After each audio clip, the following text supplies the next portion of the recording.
결론은 결별이었습니다. 윤석열 후보가 김종인 총괄선대위원장과 갈라섰습니다. 선거대책위원회도 해산시켰습니다. 대신 실무형 선대본부를 꾸리겠다고 했습니다. 대선을 불과 2달여 앞두고 지지율 하락세가 뚜렷해지자 내린 결정입니다. 하지만 국민의힘은 여전히 흔들리고 있습니다. 김종인 전 위원장은 떠나면서도 사람 쓰는 안목이 없다고 쓴소리를 쏟아냈습니다. 최근의 사태를 바라본 유권자들의 마음이 어떻게 반응할지 아직은 미지수입니다. 대선 전국의 변화를 가져올지 차례로 짚어보겠습니다. 먼저 최승기 기자입니다. 이틀 만에 내놓은 쇄신안은 선대위 해산이었습니다. 오늘부로 선거대책위원회를 해산하겠습니다. 극심했던 선대위 갈등은 모두 자신의 탓이라고 했습니다. 다 모두 오롯이 후보인 제 책임입니다. 민심을 제대로 파악하지 못한 지금까지 선거 캠페인의 잘못된 부분을 인정하고 김종인 총괄위원장과도 결국 갈라섰습니다. 그동안 저에게 많은 조언과 또 총괄 선대위원장으로서 그 역할을 해주신 김종인 위원장님께는 정말 감사의 말씀을 드리고 젊은 세대로 구성된 실무형 선대본부를 새로 꾸리겠다고 했고 철저한 실무형 선거대책본부를 구성하겠습니다. 실력 있는 젊은 실무자들이 선대본부를 끌고 나가도록 하겠습니다. 본부장으로는 4선의 권영세 의원을 선임했습니다. 논란이 됐던 핵심 관계자, 이른바 윤핵관 문제도 없을 거라고 강조했습니다. 저와 가까운 분들이 선대위에 영향을 미친다는 국민들의 우려도 잘 알고 있습니다. 앞으로 그런 걱정 끼치지 않겠습니다. 부인 등 가족 관련 문제도 사과했습니다. 제가 일관되게 가졌던 그 원칙과 잣대는 저와 제 가족 또 제 주변에게도 모두 똑같이 적용하겠습니다. 그러면서 부인 김건희 씨가 심적 고통을 겪고 있다는 말도 덧붙였습니다. 좀 심신이 많이 지쳐 있고 어떤 면에서는 좀 요양이 좀 필요한 상황까지 지금 있는 상태거든요. 여성으로서는 이런 것을 계속 받는 거에 대해서 굉장한 스트레스도 받아왔고 이랬기 때문에 윤 후보는 시간을 주면 기대에 부응하겠다며 몸을 낮췄습니다.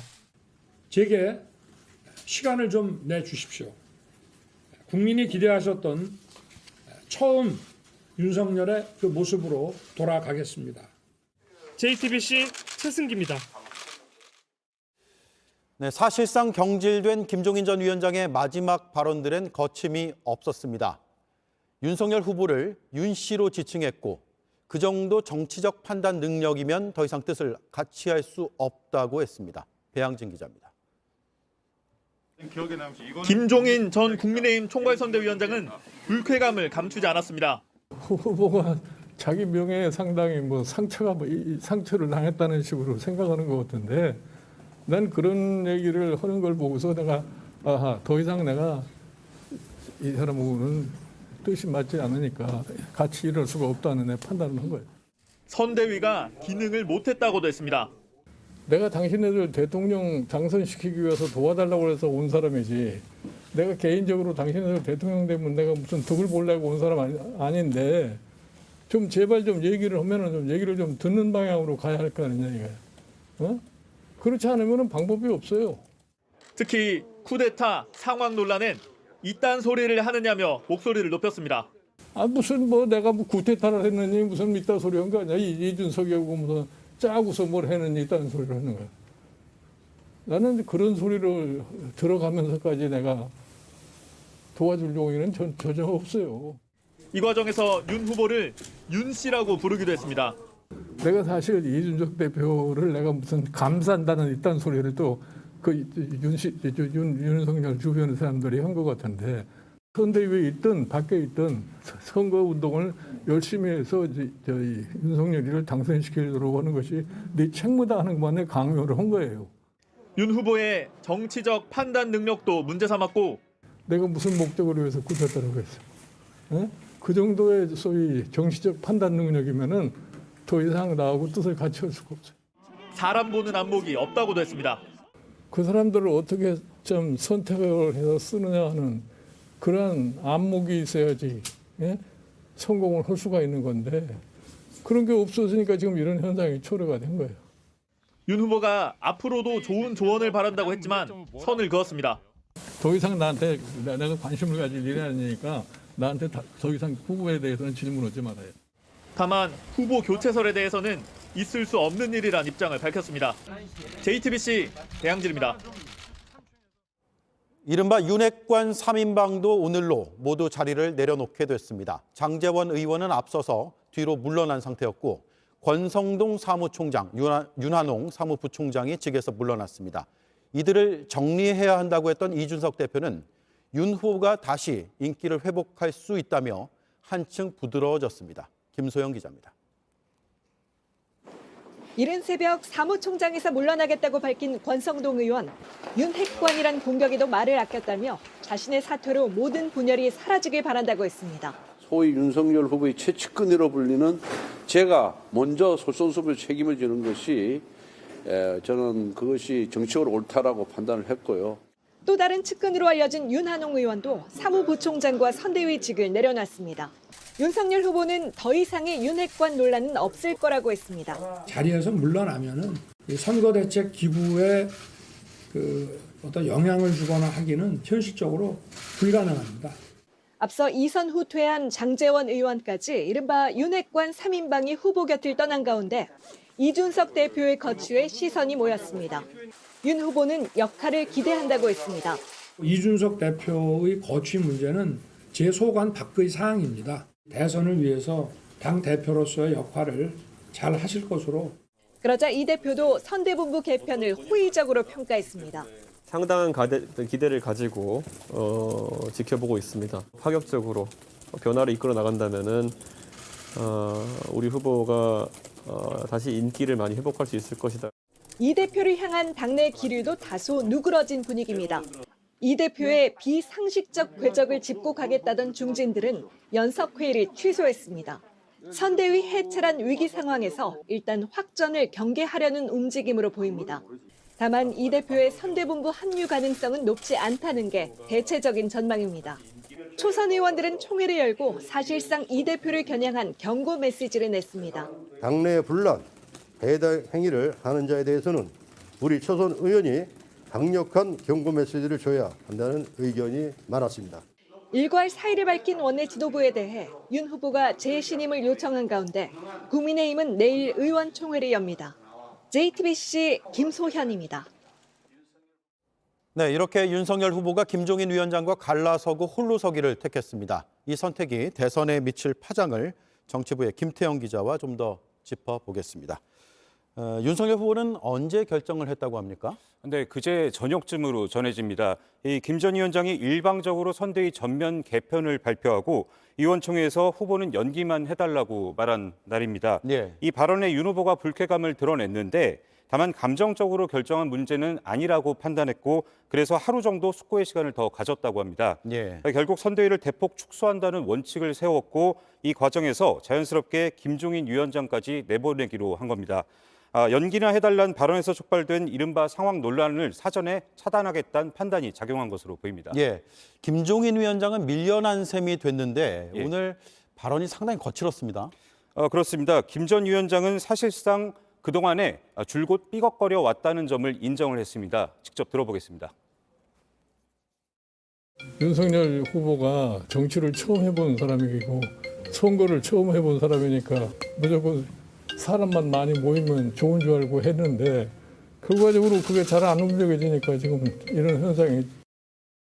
네, 이 두 사람 사이엔 인사 영입이라든지 이준석 대표와의 갈등 해법 그리고 정책 공약 등에서 불협화음이 이어져 왔습니다. 애초에 맞지 않는 두 사람이 억지로 버티다 시간만 낭비한 꼴이 된 겁니다. 네, 반면에 윤석열 후보의 발언을 보면 김종인 위원장에 대해서 그렇게 거침없지는 않거든요. 좀 부드러운 표현을 쓴 것 같고요. 이준석 대표에게도 마찬가지였고요. 그렇습니다. 이 선대위 전면 해체란 위기의 상황 속에서 굳이 상대를 자극하는 발언으로 이 갈등을 끌어올릴 필요는 없을 겁니다.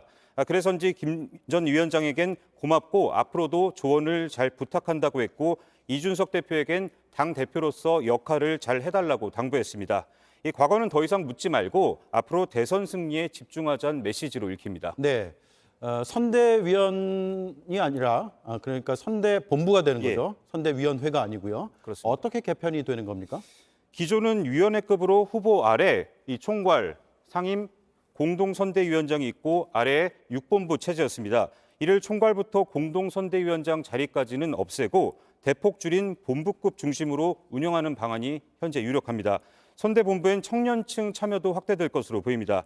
그런데 공교롭게도 오늘 해산한 선대위에서 전국 청년 간담회를 열었는데 당초 예고와 달리 윤 후보가 직접 참석하는 대신에 화상회의로 목소리를 전했습니다. 예. 이에 참석자들이 반발하는 소동이 벌어지기도 했는데 이 공보단에서는 해명 입장문을 통해서 윤 후보가 참석하기로 되어 있었던 건 아니라면서 이 소통본부가 사실에 근거하지 않은 공지를 한 것은 분명한 사실이며 참석자들을 실망시킨 점에 대해서 유감이다 이렇게 입장을 냈습니다. 네, 오늘 그 변화의 깃발을 들었다고 표현해야 될까요? 그 첫날인데 당내선 소란이 좀 있었던 것 같습니다. 네. 이런 극약 처방이 결국은 지지율 반등을 노린 걸로 보이죠. 그렇습니다. 일단 조직을 새로 정비한 만큼 공세적으로 선거 운동을 전환할 가능성이 큽니다. 권영세 본부장은 단일화 없이 승리한다는 목표를 일단 제시했고요. 우선 이런 제시안은 안철수 후보의 상승세를 차단하고 이재명 후보와의 맞대결을 더 부각할 것으로 보입니다. 예. 특히 윤 후보는 이 후보와의 토론에도 적극 임하겠다고 여러 차례 강조를 했습니다. 다만 중도 확장 카드로 인식됐던 김종인 위원장이 사실상 경질된 모양새이기 때문에 윤 후보 입장에선 중도 표심 이탈을 막아야 하는 게 당면한 과제가 될 것으로 보입니다. 네, 여기까지 듣겠습니다. 김태형 기자였습니다. 네, 윤석열 후보는 선거 조직을 재편한 직후에 그동안 중단했던 일정을 다시 시작했습니다. 캠프나우 최수영 기자를 연결해 보겠습니다. 최 기자, 윤석열 후보가 지금은 오세훈 서울시장 그리고 박형준 부산시장을 만나고 있다고요? 네, 그렇습니다. 후보는 지금 제 뒤로 보이는 이곳 호텔 중식당에서 저녁 식사를 하고 있습니다. 저녁 6시 반쯤에 시작을 했고요. 지금은 약 1시간가량이 지나가고 있는 상황입니다. 아까 그 자리에 잠깐 갔었는데 후보는 그 자리에서 어려운 상황일 때 어떻게 이겨냈는지 조언을 얻고 또 격려를 받고 싶다라는 취지로 얘기를 했습니다.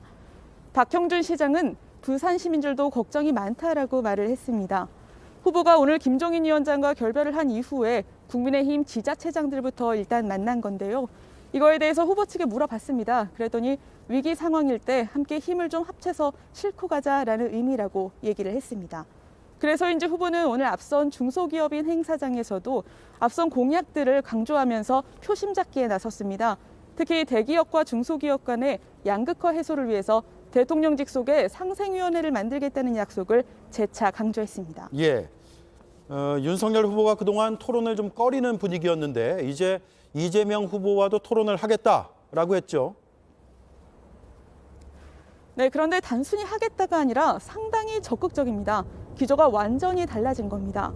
후보는 사실 그동안 이재명 후보, 그러니까 중범죄자인 이재명 후보와 내가 왜 굳이 토론을 해야 되느냐라면서 부정적인 입장이었습니다.